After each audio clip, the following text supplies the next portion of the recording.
Seigneur connaît, bien-aimé, ce matin, ce qui est meilleur pour toi. Même quand tu crois qu'il a échoué dans ta vie, même quand tu crois qu'il n'est pas au courant de toi, il est au courant de toi, il est au courant de toi. Voilà pourquoi il te donne la force de te lever chaque 6 heures ou alors chaque 5 heures du matin pour le célébrer, pour l'adorer, pour lui dire combien il est grand, combien il est immense, combien il est notre prince, combien il est notre perfection, il est notre bannière, il est notre étendard, il est notre vie. La Bible déclare qu'il a dépouillé les dominations, il a dépouillé les autorités, il les a livrées publiquement en spectacle en triomphant d'elle par la croix. La Bible déclare que toute force qui subsistait encore dans ta vie, le Seigneur a anéanti ce matin. Et toi, tu le sais. Tu le sais plus que moi que tu as le pouvoir, tu as l'autorité, tu as la détermination ce matin. Dis avec moi, j'ai le pouvoir, j'ai l'autorité, mais alors j'ai la détermination au nom puissant de Jésus-Christ de Nazareth. J'ai le pouvoir, j'ai l'autorité, mais j'ai la détermination au nom précieux et puissant de Jésus-Christ de Nazareth. J'ai la détermination à atteindre des objectifs divins. J'ai la détermination à marcher au pas du Seigneur. J'ai la détermination à vivre une vie de sanctification. J'ai la détermination à m'accrocher à Jésus.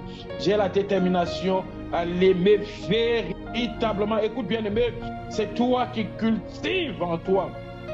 Dieu te donne le vouloir, il met en toi le faire également. La Bible dit que Dieu nous donne le vouloir et le faire. Maintenant, si tu as la volonté de venir dans sa présence, ça veut dire qu'il a déjà déposé ce désir en toi. Ce désir en toi, et c'est à toi de l'activer en permanence et de rechercher sans cesse. De rechercher sans cesse à plaire à Dieu, à être cette épouse parfaite du roi, à être cette épouse parfaite du Dieu d'amour, du véritable roi.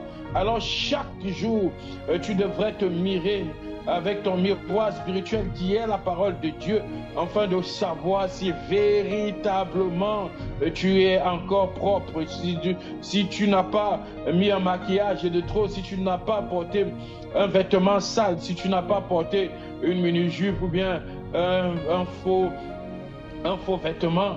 Tu déclares ce matin, Seigneur, je suis à toi et je me donne à toi tout entier, corps, âme et esprit, au nom puissant de Jésus. Dis avec moi, tu as effacé dans les ordonnances le condamné qui subsistait contre moi. C'est pour ça que je suis à toi ce matin et je serai à toi toute ma vie au nom de Jésus. Tu as effacé l'acte. Effacer. Je veux que cette parole prenne vie dans ton esprit, que cette parole repose dans ton esprit et que cette parole commence à te faire comprendre que tu as la responsabilité, ce n'est même plus le droit, c'est une responsabilité de vivre une vie meilleure.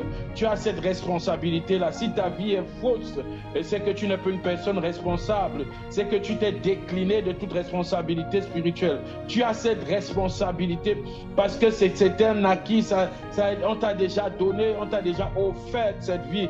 Tu as la responsabilité de mener une bonne vie. Tu as la responsabilité d'aimer ce qui est bien parce que Christ a dépouillé les dominations. La Bible déclare qu'il a dépouillé les autorités. La Bible déclare qu'il les a livrées publiquement en spectacle, en triomphant d'elle par la croix. Bien-aimé, commence à réaliser que cette parole vienne s'asseoir dans ton esprit ce matin.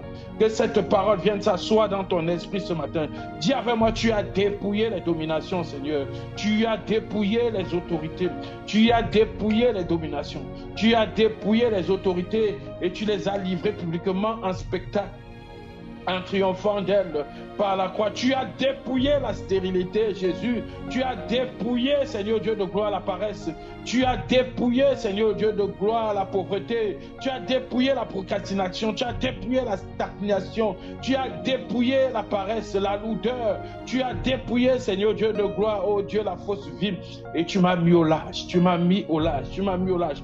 Que cette parole vienne s'asseoir dans ton esprit et que ton esprit commence à cultiver ce désir de voir ce grand Dieu qui est assis en toi, ce grand Dieu qui est assis en toi, ce grand Dieu qui est assis en toi. Et quelqu'un ne peut pas porter un roi, quelqu'un ne peut pas vivre avec un roi en lui. L'esprit du roi c'est un esprit qui domine, c'est un esprit qui a l'autorité, c'est un esprit qui a la détermination, c'est un esprit très objectif, c'est un esprit qui perce les mystères, qui perce les mystères. C'est pour ça que la Bible dit que le mystère caché de tout temps a été révélé à qui? À nous les saints, à nous qui avons la parole de vie, à nous qui avons la parole de vie, à nous qui avons la parole de vie, à nous qui avons la parole de vie. Le mystère caché de tout temps a été révélé à toi et à moi. Ce mystère, c'est Christ. Christ en moi, l'espérance de la gloire. Nous allons de gloire en gloire lorsque nous comprenons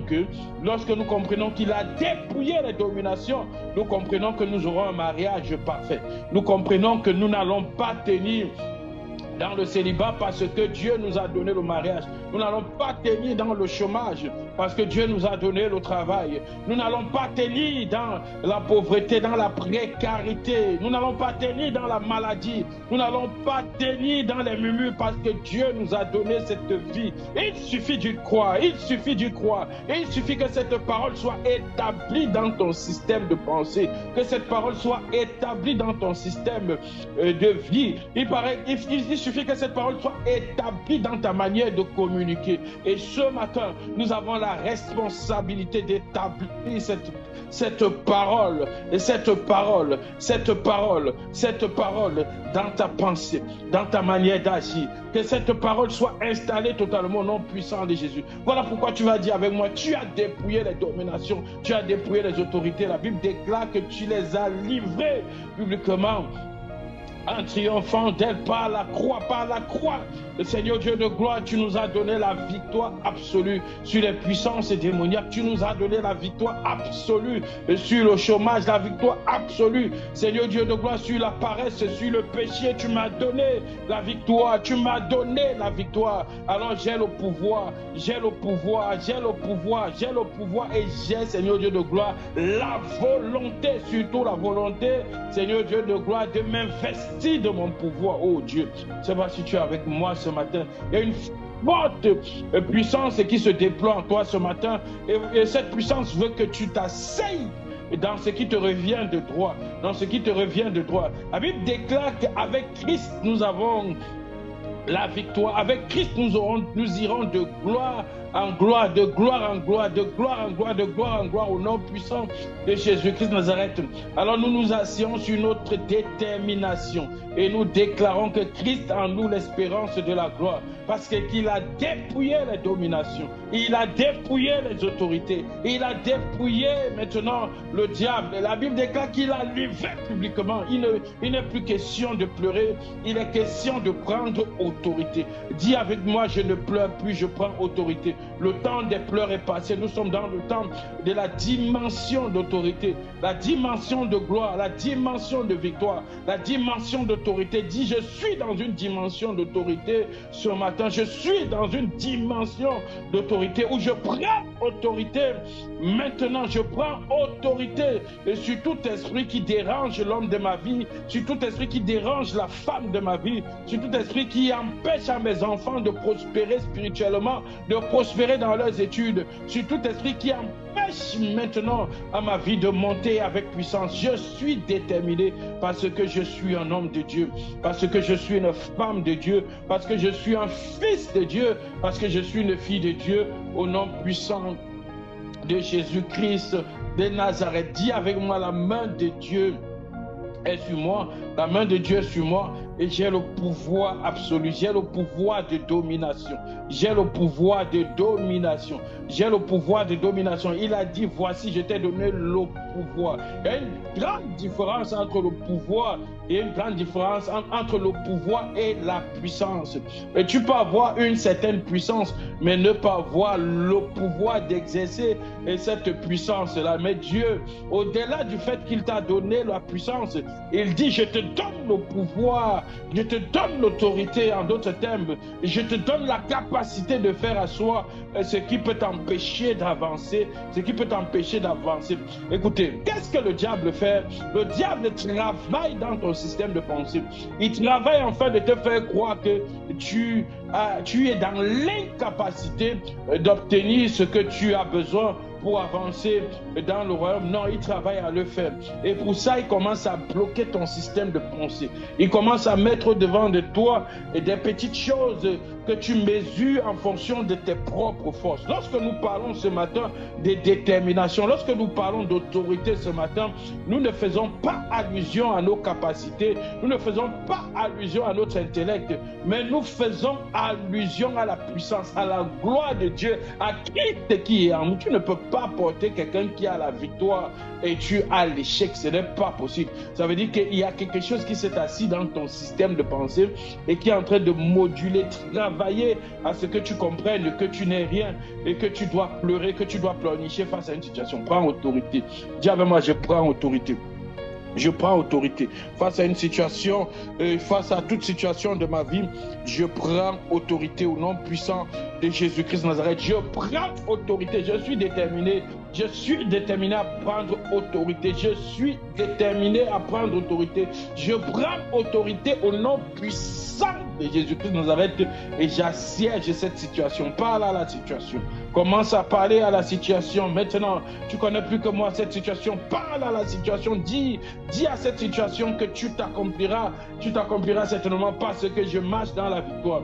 Je marche dans la victoire au nom précieux et puissant de Jésus-Christ de Nazareth. Je marche dans la détermination. Je marche dans la puissance au nom de Jésus-Christ de Nazareth. J'ai l'autorité, j'ai le pouvoir et je parle à cette situation. Je parle à cette situation qui empêche à mon épouse, qui empêche à mon époux d'atteindre la grâce de Dieu. Je parle à cette situation qui empêche à mes enfants, à mes parents d'atteindre la grâce de Dieu. Et j'ordonne à cette situation, lève-toi et que ma famille soit libérée de toute forme de condamnation au nom puissant de Jésus. Lève-toi et que ma famille soit libérée de toute forme de condamnation au nom puissant de Jésus-Christ de Nazareth. La Bible dit quelque chose et qui est pertinent. La Bible déclare que le diable rôde comme un lion rugissant. Il rôde comme, mais il n'est pas. En réalité, les gens font souvent une certaine confusion. On dit que le diable est aussi le lion. Non. On dit qu'il rôde parce que le lion rugissant rôde. Donc lui, il fait semblant. Il rôde comme un lion, il fait semblant d'être un lion, mais il n'est pas comme un lion. Il cherche qui dévorer. La plupart du temps, le diable, lorsqu'il veut t'assiéger, lorsqu'il veut te détruire, s'il se rend compte que ton système de pensée est bafoué, est en train de pleurnicher, il se tourne maintenant vers la brutalité. Il va poser un acte fort dans ta vie pour que tu sois dans le désespoir. Et lorsque tu es dans le désespoir, il commence à retoucher tes pensées parce qu'il veut te dévorer. Il commence à te mettre dans l'incertitude, dans le doute. Il commence à créer en toi une forme d'incrédulité. Or, nous savons, toi et moi, que celui qui est incrédule ne peut pas plaire à Dieu. Il commence à mettre ta détermination sur le matériel. Il commence à te faire croire, peut-être si tu es malade, que c'est le médicament forcément qui peut seulement t'aider. Il te fait croire que la prière n'a pas cette capacité aussi. Il commence à changer ton système de pensée, à redéfinir ton système de pensée. Si tu cherches le travail, il te montre ton incapacité intellectuelle. Et si tu cherches maintenant à faire le commerce, il te montre tes limites financières. Et si tu veux déposer les dossiers quelque part, il te fait comprendre que tu n'as pas comment dire, il te fait comprendre que tu n'as pas, par exemple, les capacités requises. Il te montre tout ce qui est, toute ton incapacité. En réalité, si tu as commencé un projet, il commence à poser les pas devant ton projet pour te montrer que tu n'atteindras jamais, tu ne vas pas arriver. La plupart du temps, il y a des personnes qui ont commencé une activité commerciale après qui viennent me dire « Ah, pasteur, c'est difficile. Hein. » Autour de moi, il y a des personnes qui pratiquent. Autour de moi, il y a des personnes qui font tic ou tchac. Mon ami, je veux te dire une chose. Rassure-toi. Écoute-moi ce matin. Je te dis ça. Rassure-toi d'être dans la vérité. Vous savez, la Bible dit que le diable est le grand accusateur de nos frères, c'est-à-dire celui qui les accusait jour et nuit devant le Seigneur, il n'a pas changé, le diable, hein. Il n'a pas changé sa manière d'agir, sa manière de s'asseoir. La preuve en est que Paul va dire que nous connaissons tous les desseins du diable.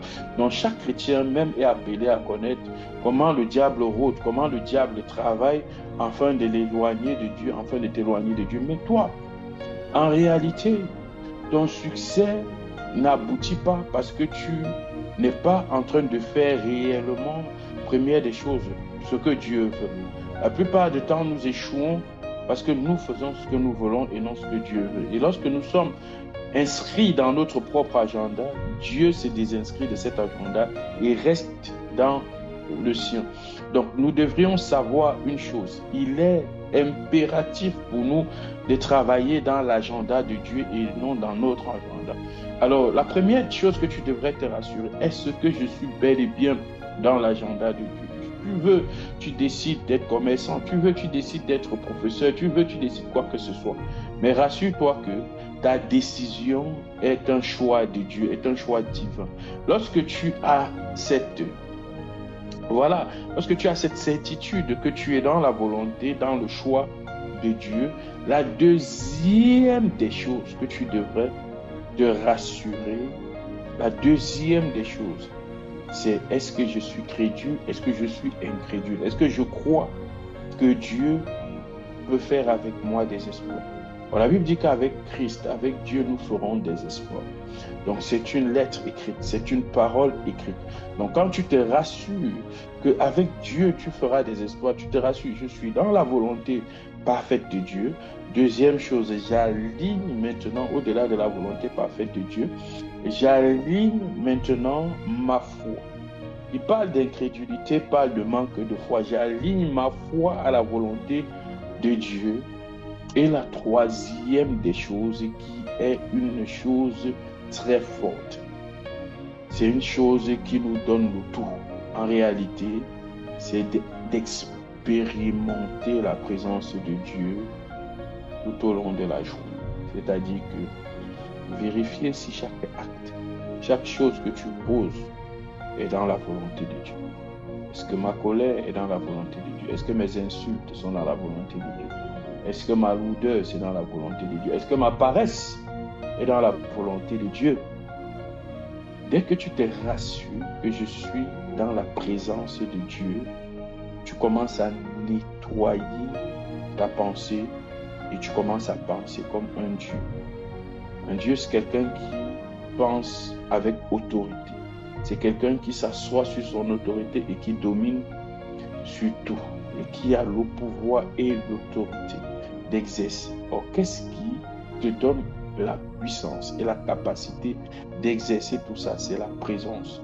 La présence de Dieu donc va se manifester par ta constance dans la vie de prière, par ta constance dans la lecture de la parole, par ta constance dans les choses de Dieu. Tu devrais te rapprocher de Dieu à chaque heure, chaque minute, chaque temps. En fait, tu dois te déployer dans le Seigneur et non dans le monde.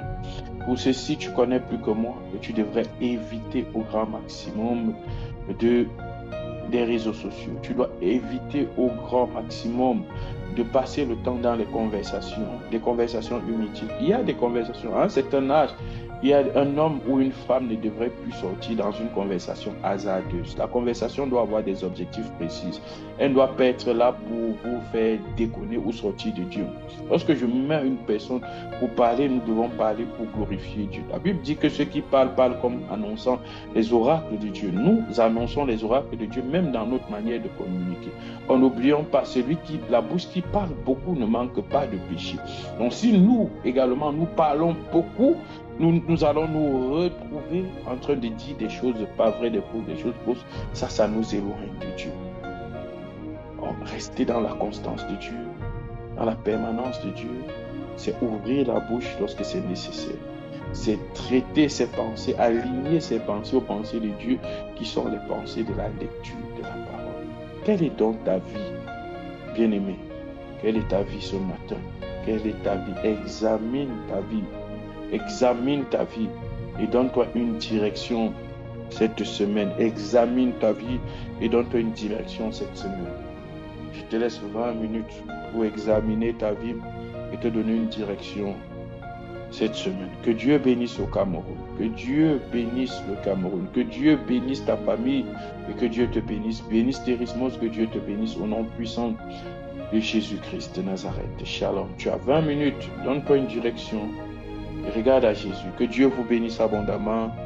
Bon début de semaine. Shalom, shalom.